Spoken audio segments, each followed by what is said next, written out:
He's the luggage-carrying, tough yet tender husband from Busan. He's also the ruthless gangster boss who pulls teeth with his bare hands. Ever since he knocked out the Harbin internet celebrity Zhang Qiandan in a restroom, he's become famous. However, at the peak of his fame, he suddenly chose to disappear. For 5 whole years, there was no news. Today, this tough guy with a rough face but a kind heart strides confidently forward. Yes, the man who became legendary with one punch is finally back. It's the same familiar scene, the same familiar formula. The latecomer Lao Ma calmly directs 2 underlings to distract the knife-wielding thug while he sneaks in from the back. Alas, he has the heart of an assassin but the fate of a tank. As the shelves collapse, his stealthy entry turns into a full-on assault. The thug swings his knife and taunts, while Lao Ma reassures and approaches, then flips him over with ease. To teach him that stabbing hurts, he playfully pokes the thug's rear with the knife.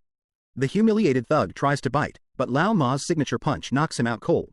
Because of this punch, he was deemed too violent in his actions and made headlines. To quickly calm the situation, the team leader had no choice but to send him to Vietnam to extradite a criminal. Unexpectedly, as soon as they landed, they were detained by Vietnamese customs due to a language barrier. Fortunately, the Korean ambassador arrived in time to prevent them from being stuck. Finally, under the ambassador's arrangement, Lao Ma met the extradited criminal. As the saying goes, a dog can't change its habit of eating dirt. Driven by curiosity, he asked why the criminal surrendered, but the criminal ignored him. The team leader understood and skillfully used a paper cup to block the camera. Lao Ma then began to show his true skills. Under the dual purification of body and soul, the guy couldn't hold out and confessed he had an affair with his brother's woman, leading to a chase. However, when Lao Ma and his team found the brother, they discovered he was already dead. Now, things have escalated. The criminal, hearing his partner was dead, wet himself and shakily revealed the truth. Turns out, not long ago, the 3 brothers and a guy named Da Zhang kidnapped a rich kid named Xiao Kui. Who knew? Da Zhang was a real desperado, wanting money and killing people. While they were on the road, arguing over the loot, Xiao Kui took the chance, opened the car door, and ran. But with his hands tied, he didn't get far before the brothers caught up. The eldest patiently gave Xiao Kui a political lesson. Then Da Zhang arrived, and without a word, swung an axe. Poor Xiao Kui, as a hostage, didn't even get to negotiate ransom before he was killed. Originally, things would have ended there. Who would have thought, the brutal Da Zhang wouldn't even spare the dead. Following the principle of waste utilization, he picked up the axe, chopped off a finger from the corpse, and sent a video with the passport to Xiao Kui's family, demanding a huge ransom. However, he was not only cold-blooded to hostages but also ruthless to his accomplices. Anyone who dared to take his money, he would take their life. The bandit in front of him was scared out of his wits, thinking if he continued, he'd lose his life. Realizing this, he sought protection from the police. Old Ma followed the address he was given and found the place. They dug wildly at the burial site, and unexpectedly, this small yard revealed 4 bodies. This got Old Ma excited, ignoring the Vietnamese police's desperate attempts to stop him, determined to bring this fugitive to justice himself. Based on a tip, Old Ma and his partner arrived at a gang hideout. The other side, relying on their numbers, didn't take Old Ma seriously. However, in Old Ma's eyes, who could take down anyone? This group was nothing. No matter how many or how fierce they were, he remained calm, taking them down one by one. If they dared to pull a gun, he'd take it. In the end, under Old Ma's iron fist, they had no choice but to surrender. Meanwhile, a group of Korean gangsters also landed in Vietnam. It turns out, a big shot back home offered a huge bounty, with the only demand being Da Yang's head. And this big shot was none other than the wealthy father of the hostage, Xiao Kui. By now, the assassins had reached Da Yang's hideout.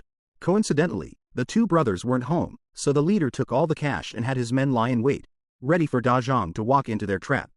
Soon after, Da Zhang and his brother returned, but his nerves were on edge, and seeing the still smoking cigarette butt on the ground, he immediately became alert. But he didn't back down.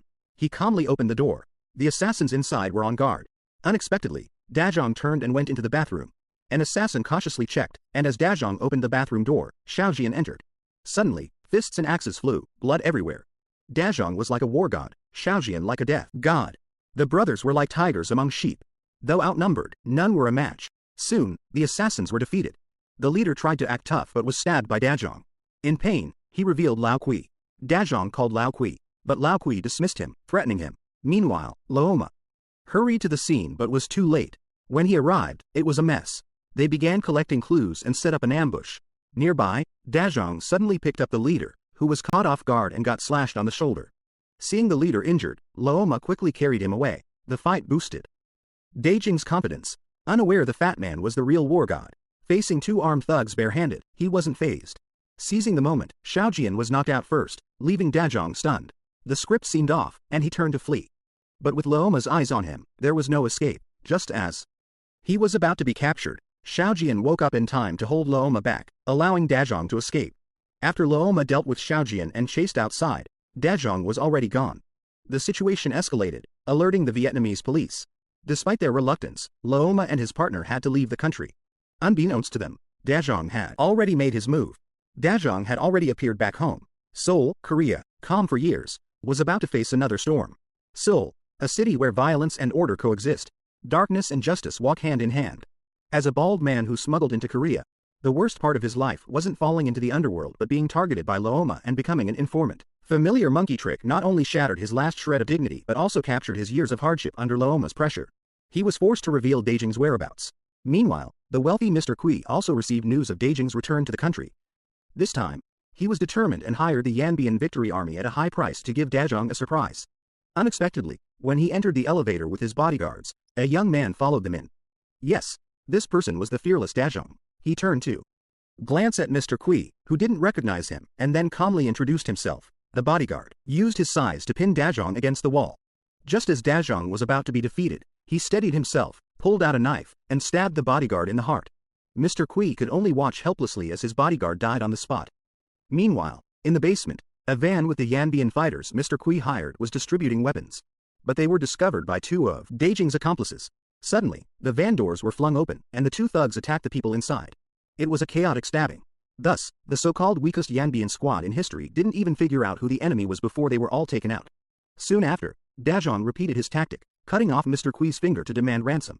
Mrs. Kui immediately called the police. With her son's body barely cold and her husband now in the hands of criminals, Mrs. Kui was understandably exhausted. Finally, under old Ma's guidance, Mrs. Kui and Dajong reached an agreement.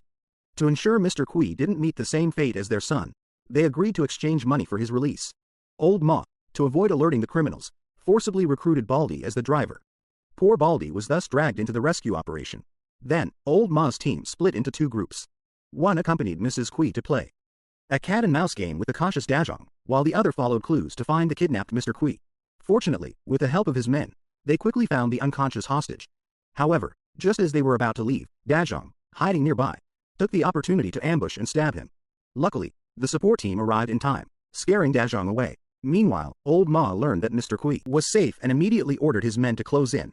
Little did they know, Baldy had already started scheming. At a mall's basement, he pretended to let Mrs. Kui leave first, then knocked over a thug and escaped with the ransom. When old Ma arrived, only one thug was left, angrily demanding the ransom's whereabouts. Old Ma used a bone-crushing move. The thug couldn't take it, screamed and tried to fight back, but old Ma knocked him down the elevator with a single punch. At this point, old Kui and his wife were successfully rescued. However, the main culprit, Dajong, escaped once again. At this moment, the bald guy was preparing to flee the country with a ransom, but Dajong, who had been waiting, caught him. Facing the approaching thug, the bald guy saw he was unfazed, so he quickly gave up the money and ran. Dajong, having retrieved the ransom, boarded a bus to evade the police. He thought he could escape, but reality was not so kind. A familiar figure waved a glow stick to stop the bus. It was old Ma. Dajong gave a bitter smile, silently pulled out a knife, while old Ma calmly wrapped his belt around his hand. A fierce battle ensued. In front of the tank like old Ma, Dajong, the assassin, was clearly outmatched. He attacked, but realized his blows didn't even scratch the surface. Using a knife, the opponent shrugged off minor injuries. Using legs, the opponent easily blocked with his arms. Finally, under old Ma's stylish kick, Dajong screamed as he flew out of the bus. Never feeling so frustrated, he could only resort to verbal jabs. And so, the story ends here. Our one-punch man once again single-handedly ended a human catastrophe.